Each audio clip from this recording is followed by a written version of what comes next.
Aujourd'hui, je travaille pour une coalition des Nations Unies qui s'appelle Better Than Cash Alliance, qui a un mandat qui est véritablement d'accompagner les États, les entreprises, mais aussi les institutions internationales à accélérer l'atteinte des objectifs de développement durable, comme par exemple la réduction de la pauvreté, la promotion et la stimulation d'une croissance inclusive. Et le mandat s'appuie essentiellement sur les paiements électroniques. Donc, on regarde les paiements électroniques et on essaie de voir comment est-ce qu'en stimulant les paiements électroniques, les paiements digitaux, cela peut véritablement permettre à l'atteinte des objectifs de développement durable.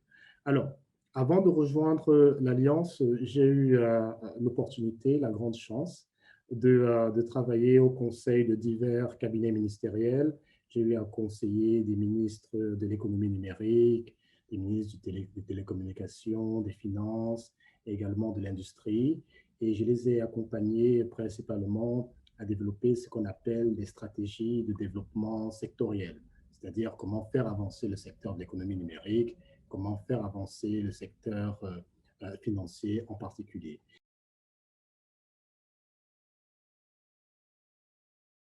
Je peux dire qu'aujourd'hui, c'est une grande satisfaction. Il y a eu plusieurs périodes. Du point de vue des hauts, du point de vue des hauts, il faut dire qu'avant les années 2010, un peu partout dans l'Afrique subsaharienne, les pays qui avaient un taux d'inclusion financière aux alentours de 30%, c'était des pays qui étaient des champions. La plupart avaient une inclusion financière qui était strictement inférieure à 30%. Et on a observé que depuis les années 2010, et surtout à partir de 2014, il y a eu une accélération, et de sorte qu'on a vu, par exemple, le dernier indicateur de la Banque mondiale, le Global Findex, qui a réussi à capturer, à montrer qu'aujourd'hui, il y a plusieurs pays en Afrique subsaharienne qui ont réussi à avoir des taux d'inclusion financière au-delà de 50%. Et cela, ça a été véritablement porté en particulier par des réglementations innovantes, mais surtout l'apparition de nouveaux acteurs, comme par exemple les acteurs de mobile money. Ça, c'est très intéressant et c'est un point qui est très positif parce qu'avant, nous avions 70% de la population qui était exclue du système financier formel. Aujourd'hui, nous avons déjà un peu plus de la moitié de la population qui commence à avoir accès aux services financiers formels. Alors ça, c'est le point positif. Le point qui est un peu moins positif, ou on peut dire qui reste le challenge que j'observe aujourd'hui, c'est que chaque année, sur le marché de l'emploi, en Afrique, vous avez à peu près 11 millions de jeunes qui entrent sur le marché de l'emploi. Et ces 11 millions de jeunes qui entrent sur le marché de l'emploi chaque année n'ont pas tous la possibilité de pouvoir travailler parce que l'Afrique en moyenne crée à peine 3 millions d'emplois chaque année. C'est-à-dire qu'à l'échelle du continent, on a 70% de la population la plus créative, parce qu'on parle de jeunes de 25 ans à peu près, 70% de la population la plus créative qui n'est pas impliquée dans un processus d'innovation et de développement, de contribution au développement économique du continent. Alors ça, c'est un véritable problème pour tous les secteurs.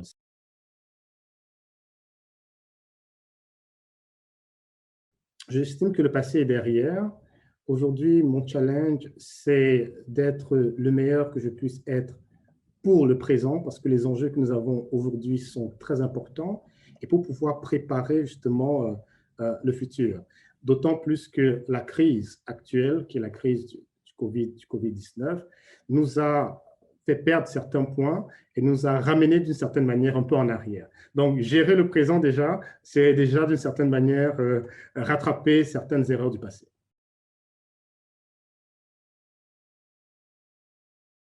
Ce qui est très intéressant avec le COVID-19, c'est que finalement, on s'est rendu compte que le COVID, la pandémie, a d'une certaine manière été le meilleur avocat pour convaincre tous les acteurs, que ce soit les acteurs politiques, les régulateurs, les entreprises et également même les individus à adopter davantage les paiements électroniques.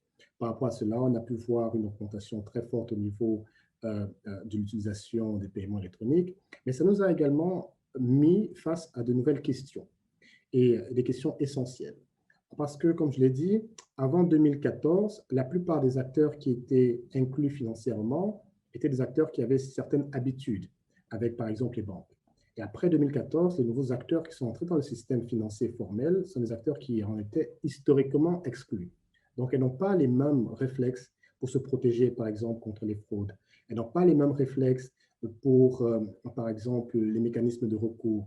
Et donc, les les principaux challenges qui sont apparus avec la crise du COVID-19 se sont justement cristallisés sur une meilleure protection de ces acteurs-là. Il faut qu'on les protège mieux. Et à côté de cette meilleure protection, sur une certaine flexibilité que nous devons maintenant avoir au niveau de la régulation, au niveau des politiques pour inciter une meilleure inclusion, une inclusion qui protège maintenant les populations et une inclusion qui est peut-être innovante et plus rapide.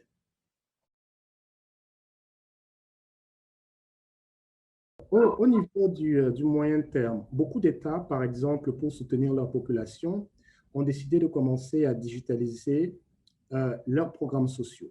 Ça, c'est très positif parce qu'on s'est rendu compte avec certains exemples que pour distribuer des paiements sociaux en espèces, les frais qui sont nécessaires pour sécuriser l'acheminement des paiements vers les zones reculées, par exemple, étaient particulièrement importants. Et dans le cadre du COVID, il fallait aller très vite. Donc, la possibilité ou bien la prise de conscience des États de la nécessité de digitaliser certains de ces paiements sociaux-là a été un signe très positif. Mais à côté de cela, on s'est rendu compte que ce n'était pas suffisant. Il était nécessaire également de pouvoir ajouter à cette digitalisation des paiements sociaux un bouquet d'autres activités de soutien pour permettre à ces populations non pas uniquement de recevoir des paiements digitalisés, mais de leur permettre, par exemple, de commencer à développer des activités d'entrepreneuriat, des activités de génération de revenus. À moyen terme, l'État doit continuer à digitaliser ces paiements. C'est nécessaire. En même temps qu'il digitalise ses principaux paiements, que ce soit les paiements sociaux, les paiements de salaire, bref, tous ces paiements, qu'il mette en place également des incitations pour que le secteur privé puisse lui également digitaliser ses paiements, pour que les utilisateurs finaux puissent également digitaliser les paiements. On peut penser, par exemple, à inciter davantage la digitalisation et l'adoption des paiements marchands. Et ce sont ce type d'activités-là qui permettront effectivement que l'État, en même temps qu'il digitalise, stimule davantage le secteur privé, stimule davantage l'adoption par les petits ménages. Et je vais m'arrêter là pour donner un seul chiffre. Aujourd'hui, nous avons des statistiques très robustes et des modèles très robustes qui nous permettent de dire que sur le continent africain, chaque fois que la digitalisation des paiements progresse de 1%, la contribution à l'économie, c'est à peu près 2% du PIB, minimum par an. Ça veut dire que les États ont intérêt à stimuler la digitalisation des paiements. C'est bon pour l'efficacité de leurs opérations, c'est bon pour stimuler la productivité du secteur privé, c'est bon pour l'inclusion financière et c'est bon pour la croissance. On peut apprendre très rapidement de ce que les autres ont pu faire pour justement juguler les impacts négatifs de cette crise-là. Et pour aller encore plus vite, je crois que les États peuvent davantage s'appuyer sur des partenaires justement qui sont très spécialisés sur l'accompagnement et la promotion de l'inclusion financière à l'échelle mondiale. Vous avez des institutions qui ont cette expérience et qui justement cumulent énormément de cas d'expérience, de ce qui a bien marché, de ce qui n'a pas bien marché. Vous avez des acteurs comme par exemple Microsoft qui a accompagné un ensemble d'acteurs d'États à l'échelle internationale et même sur le continent africain qui ont justement peuvent amener des perspectives pour qu'on puisse apprendre des pairs, savoir ce que tel autre ministère a eu à mettre en place pour stimuler l'économie, ce que tel autre régulateur a eu à mettre en place justement pour voir ce qui a marché, ce qui a moins bien marché, s'appuyer sur d'autres types d'acteurs, sur le CIGAP, de la Banque mondiale, etc. Ils sont très nombreux. Et je pense qu'il est fondamental que les États travaillent davantage avec ces partenaires au développement-là, avec ces partenaires internationaux pour accélérer la courbe d'apprentissage et pour pouvoir relancer l'économie très rapidement de manière inclusive. Les changements qui sont irréversibles, c'est au niveau de l'adoption. Ça, c'est clair. Aujourd'hui, on a presque plus besoin de convaincre certaines populations en matière d'adoption des paiements électroniques, ce qui est relativement positif. Un autre changement qui nous semble irréversible, c'est maintenant un impact au niveau des principaux acteurs. Et là, je pense notamment au secteur public, le régulateur et les policy makers, donc ceux qui mettent en place des politiques de stimulation. Le changement irréversible qu'ils devront pouvoir intégrer, c'est la nécessité d'aller plus vite. On ne peut plus attendre aujourd'hui qu'un État développe une stratégie d'inclusion financière pendant 3 ans, la lance et attendre 5 ans après son lancement pour pouvoir l'actualiser. Ce n'est plus possible. Il devient impératif que l'État travaille maintenant de manière beaucoup plus proche avec le secteur privé. On ne peut plus avoir des groupes de travail où d'un côté le secteur public fonctionne et de l'autre côté le secteur privé est juste invité de temps en temps d'une manière qui n'est pas nécessairement inclusive. Ça, c'est un changement radical qu'il va falloir pouvoir opérer pour permettre de pouvoir justement gagner sur les années que nous avons un peu perdues avec la crise. Un autre élément qui est également apparu en matière de changement radical, je crois que la crise a mis en lumière certaines réformes que nous n'avons pas voulu traiter très tôt et qui deviennent indispensables à traiter. Lorsque vous voulez distribuer des paiements pour les filets sociaux, il est nécessaire que les bénéficiaires aient une identification, une carte d'identité ou une quelconque manière de les identifier. Et donc, ça a relancé le débat sur la question du développement, par exemple, de l'identification biométrique ou l'identification digitale, ce genre de questions. Donc, ce sont des fractures qui étaient présentes, qui n'étaient pas encore urgentes peut-être pour certains États, mais qui aujourd'hui deviennent urgentes en termes de réformes à mettre en place aujourd'hui si on veut pouvoir avoir une relance rapide et retrouver le niveau de croissance qu'on avait avant la crise.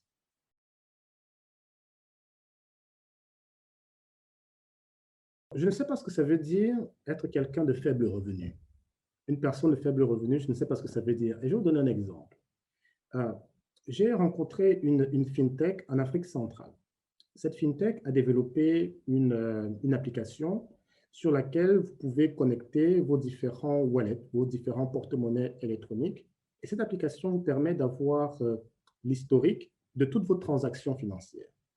Alors, ce qui est très intéressant, c'est que des petits commerçants, boutiquiers ont commencé à utiliser cette application mobile et se sont rendus compte, au bout d'un an, qu'en termes de volume de transactions, elles étaient à presque 40, en termes de valeur de volume des transactions, elles se retrouvaient à des dizaines de millions de francs CFA.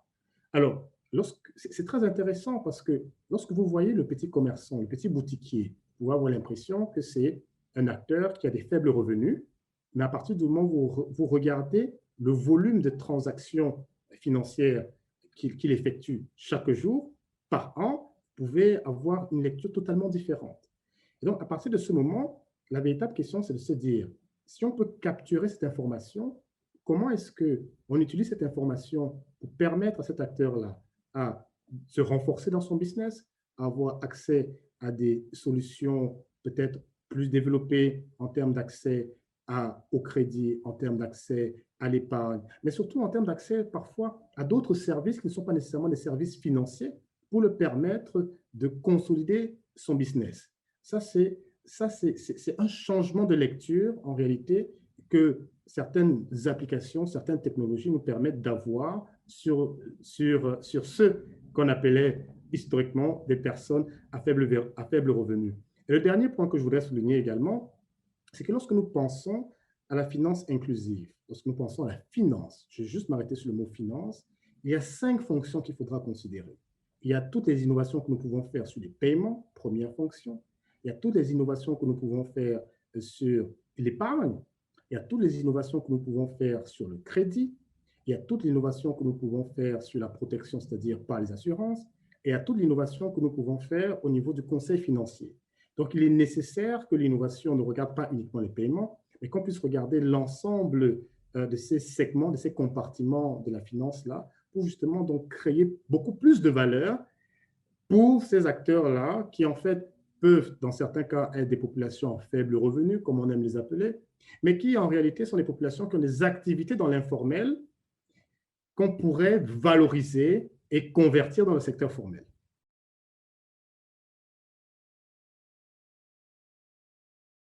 C'est nécessaire que nous puissions recentrer la conversation autour de l'inclusion financière, mais que nous puissions aller plus loin. Parce que finalement, lorsque vous parlez d'inclusion financière au secteur public, nous comprenons ce que ça veut dire. Lorsque vous parlez d'inclusion financière au secteur privé, ce n'est pas forcément en ces termes-là qui se pose la question. Mais ce que le Covid nous présente surtout, c'est que l'inclusion, la manière avec laquelle nous devons faire progresser l'accès aux services financiers doit être faite de manière responsable. Je vais donner un exemple. L'exemple d'un fonctionnaire qui vivait dans son village et qui vient en ville parce qu'il est devenu fonctionnaire. Alors, ce qu'on constate la plupart du temps, c'est que lorsque vous entrez dans la fonction publique, on vous ouvre un compte en banque, un compte dans une microfinance, c'est presque automatique, et on vous verse vos paiements à ce niveau-là. Mais se produit souvent quelque chose qui n'est pas toujours très bien anticipé, c'est lorsque le fonctionnaire, justement, part à la retraite. La plupart du temps, il part à la retraite et commence à recevoir sa pension de retraité, et comme ce n'est pas toujours très élevé, une bonne partie de ces fonctionnaires retraités repartent dans le village. Et dans les villages, les infrastructures manquent. Il n'y a pas toujours les réseaux bancaires, il n'y a pas toujours, même lorsque les réseaux bancaires existent, il n'y a pas toujours la connectivité, etc. Et de sorte que ce retraité, parti dans le village, qui avait l'habitude de recevoir sa paye sur son compte bancaire lorsqu'il était encore en ville, la réception de sa paye devient un cauchemar. Parce qu'à chaque fois que sa solde arrive, il doit quitter son village, faire des kilomètres et des kilomètres pour aller en ville, s'endetter parfois pour pouvoir payer le transport, attendre au niveau des guichets et quelquefois le problème de connectivité se pose, il ne peut pas récupérer son argent. Et donc, ce qui était une solution avant pour l'État, j'ai besoin de payer très rapidement, devient un problème lorsque effectivement ces populations, le profil de ces populations change, évolue avec le temps. Et c'est pour cela que nous parlons effectivement d'une inclusion financière qui doit être responsable, c'est-à-dire au plus près des profils de vie de ces populations-là. Nous devons nous assurer, par exemple, que quel que soit l'état de vie des populations que nous voulons servir, que nous soyons l'État ou le secteur privé, que nous puissions avoir accès, par exemple, à tout type de services de paiement électronique sans exclusivité, sans avoir besoin d'avoir 2 ou 3 téléphones parce que j'ai des porte-monnaies électroniques chez des émetteurs différents et que j'ai besoin d'utiliser toujours un téléphone pour faire une opération. On a besoin véritablement que l'utilisateur final soit au centre, qu'il n'ait pas besoin de se poser ce genre de questions. Et donc, ça nous permet de mettre sur la table quelques questions avec des termes un peu techniques. On va parler des enjeux d'interopérabilité, on va parler des enjeux d'interconnexion, on va parler des enjeux de liquidité, mais pour le dire très simple, remettre la finance, l'inclusion financière au centre du débat, c'est remettre la question d'une inclusion financière responsable où on s'occupe véritablement de savoir quels sont les besoins de l'utilisateur, quel est son profil financier, comment développer des usages qui permettent effectivement d'adresser et d'améliorer ses conditions de vie. C'est ça une inclusion qui est responsable. Permettre d'ajouter des notions, ce que j'appelle des notions, mais de bien intégrer tous les aspects qui ne sont pas nécessairement naturels pour des populations qui étaient historiquement exclues des systèmes financiers, ce que j'appelle des attitudes naturelles ou bien automatiques. C'est par exemple savoir que lorsque vous avez un compte, il peut avoir des frais. Et tout le monde n'a pas forcément cette information. Donc, il est nécessaire de repenser un peu la manière à laquelle nous faisons la promotion de l'inclusion financière en mettant précisément le bénéficiaire final au centre de l'équation.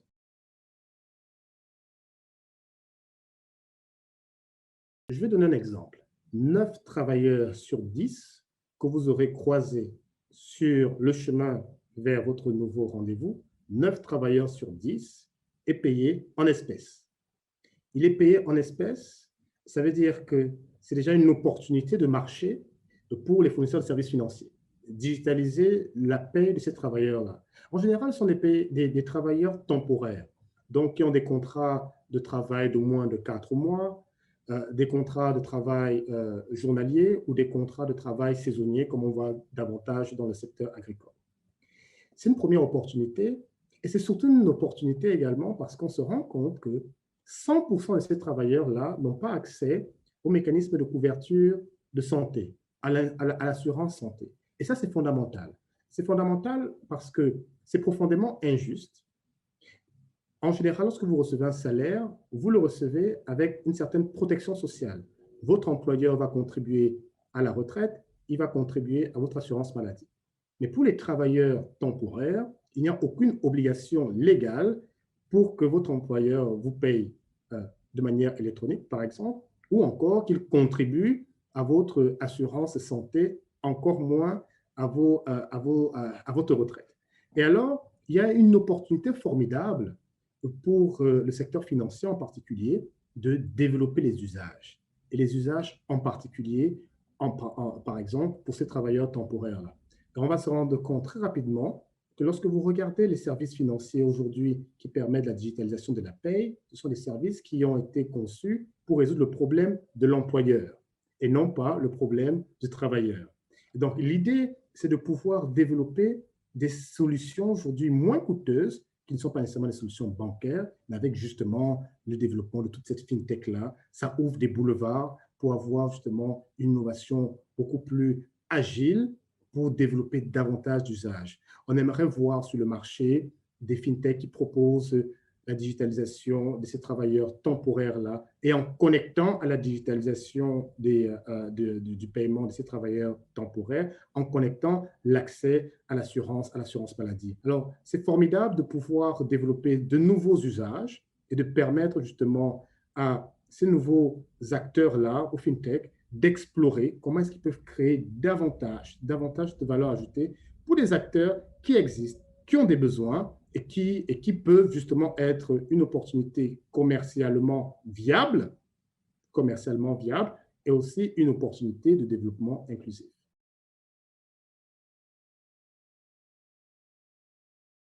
Si vous regardez le secteur financier en général, en laissant les fintechs un peu d'un côté, la véritable difficulté, c'est que lorsque nous parlons des fintechs, ce n'est pas un secteur qui est très homogène. Les réalités sont très différentes entre un jeune entrepreneur qui a encore son projet entrepreneurial sur son ordinateur et un autre qui a déjà commencé à avoir une traction sur le marché, qui commence justement déjà à se développer. La réalité peut être très différente. Mais l'opportunité qui se présente pour le secteur financier dans son ensemble, c'est une opportunité de collaboration. Je donne un exemple. Aujourd'hui, pour que les fintechs puissent développer des solutions à bas coût pour elles, fintech, mais à bas coût également pour le client final, il faudrait par exemple qu'elles puissent avoir accès à certaines technologies, comme par exemple, on parle de l'USSD. Lorsque vous regardez en Afrique francophone de l'Ouest, on vous dira que la plupart des pays de l'UMOA ont aujourd'hui libéralisé l'accès à l'USSD pour toutes les fintechs. C'est un fait. C'est vrai, on peut le vérifier. Mais la réalité, c'est que ces fintechs-là n'ont pas la possibilité d'y accéder, elles n'ont pas la possibilité de véritablement pouvoir développer des produits en s'appuyant dessus, et donc l'innovation est un peu bridée. À côté de cela, il y a donc une responsabilité au niveau des acteurs historiques, qu'ils soient bancaires ou télécommunications, de réellement collaborer avec ces fintechs pour pouvoir atteindre des segments de marché qui peut-être ne les intéressent pas, étant donné les chiffres d'affaires qu'ils souhaitent réaliser, mais qui restent pertinents économiquement pour les fintechs et qui restent pertinents économiquement même pour le pays. Et pour que les acteurs traditionnels du secteur financier puissent davantage collaborer ensemble en incluant également les fintechs, il est nécessaire justement donc que la Banque centrale et les politiques puissent jouer le jeu pour s'assurer effectivement de débloquer les situations de monopole qui pourraient exister et faciliter justement donc des collaborations entre ces acteurs-là. Et lorsque vous regardez maintenant les partenaires de développement en général, les organisations internationales comme par exemple le Better Than Cash Alliance, je crois qu'il y a une question fondamentale qui se pose. Cette question fondamentale, c'est celle de donner une vision globale une vision globale pour pouvoir permettre à ce que la finance inclusive soit véritablement inclusive. Et là, on a constaté, par exemple, dans le cadre de certains travaux que nous faisons, on a constaté que finalement, si vous voulez réussir le développement d'un écosystème financier inclusif, vous avez besoin de 7 ingrédients. 7 ingrédients doivent fonctionner ensemble. Ces 7 ingrédients, je vais en citer quelques-uns, c'est par exemple le développement d'un écosystème où vous avez une certaine densité d'acteurs différents. D'acteurs différents, c'est-à-dire avoir des banques, avoir des émetteurs de monnaie électronique, avoir des fintechs, véritablement sur tous les compartiments de la chaîne de valeur financière. Ils doivent être développés. Le deuxième élément qui est nécessaire, c'est stimuler le développement des usages. Développement des usages, c'est par exemple permettre la digitalisation des factures, permettre la digitalisation des salaires, etc., etc.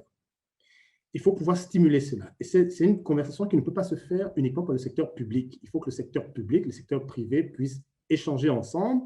Et il faut que les partenaires de développement puissent également entrer dans la scène pour pouvoir partager, avec une perspective, on espère, neutre, pour pouvoir partager des expériences de d'autres pays, pour que justement on puisse apprendre de ce qui est en train d'être fait en Asie-Pacifique, qu'on puisse apprendre de ce qui est en train d'être fait dans les autres parties du continent africain, par exemple. Le troisième ingrédient, c'est tout l'investissement au niveau des infrastructures. En général, lorsque nous pensons au secteur financier et qu'on regarde du côté du secteur public, on va penser au régulateur bancaire, la Banque centrale. On va penser au ministère des Finances.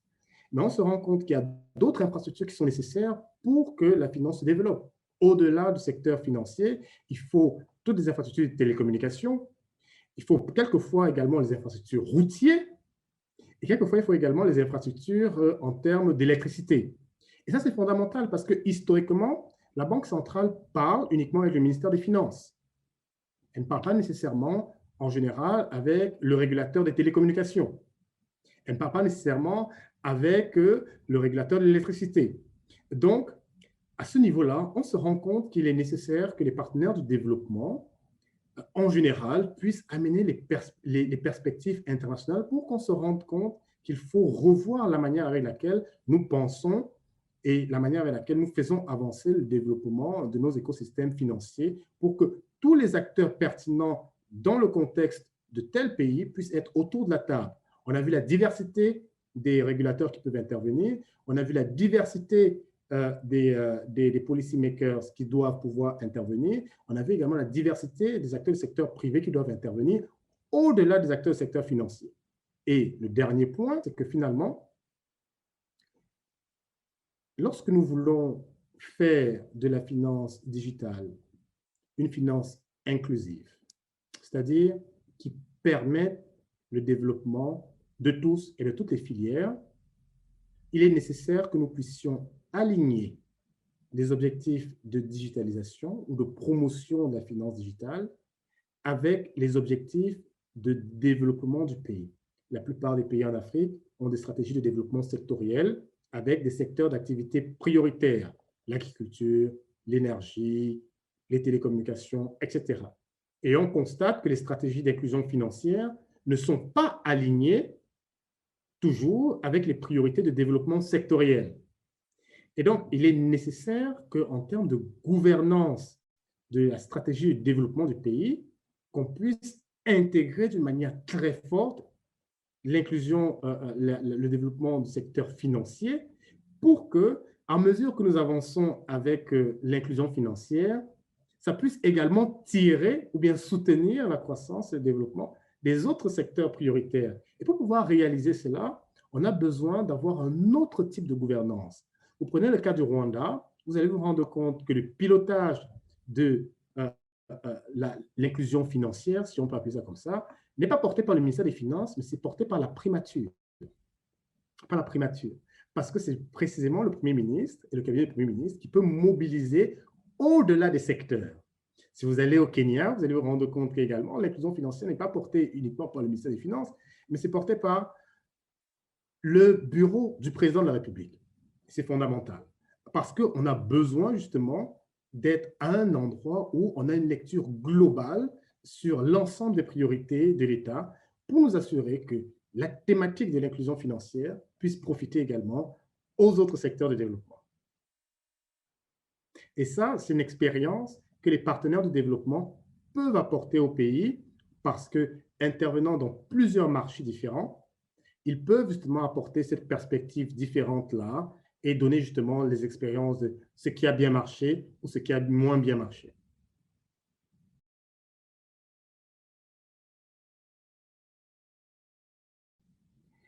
Alors, aujourd'hui, nous avons deux principales priorités. Euh, les États ont tous compris qu'il était nécessaire de continuer à stimuler l'inclusion financière. Les États ont presque tous compris qu'il était nécessaire de le faire de manière inclusive, c'est-à-dire avec tous les acteurs, en mettant le bénéficiaire final au milieu, tous les acteurs du secteur privé, tous les acteurs pertinents également dans le secteur public. On a parlé de la diversité des régulateurs qui doivent souvent se retrouver. On a parlé également de la diversité des représentants sectoriels des différents ministères qui doivent également se retrouver. Et les deux éléments sur lesquels nous voulons véritablement mettre l'accent, c'est un, que la digitalisation des paiements se fasse de manière responsable. La deuxième priorité que nous avons concerne les travailleurs. Les travailleurs parce que nous avons dit parfois, nous avons l'impression que lorsque nous voulons stimuler l'adoption des paiements, des paiements électroniques, nous gardons souvent très vite à l'esprit l'image peut-être des populations dites vulnérables, comme on les a appelées au début, des populations à faible revenu, comme nous avons appelé au début. Mais nous nous rendons compte qu'il y a une bonne partie de la population qui est entre deux. Et cette bonne partie de la population qui est entre deux, c'est justement donc ces travailleurs temporaires, qui sont pour nous une véritable priorité. Travailleurs temporaires qu'il faudrait inclure financièrement en digitalisant leur paiement, leur paye mensuelle, en digitalisant leur paiement et en les incluant également dans la couverture maladie universelle.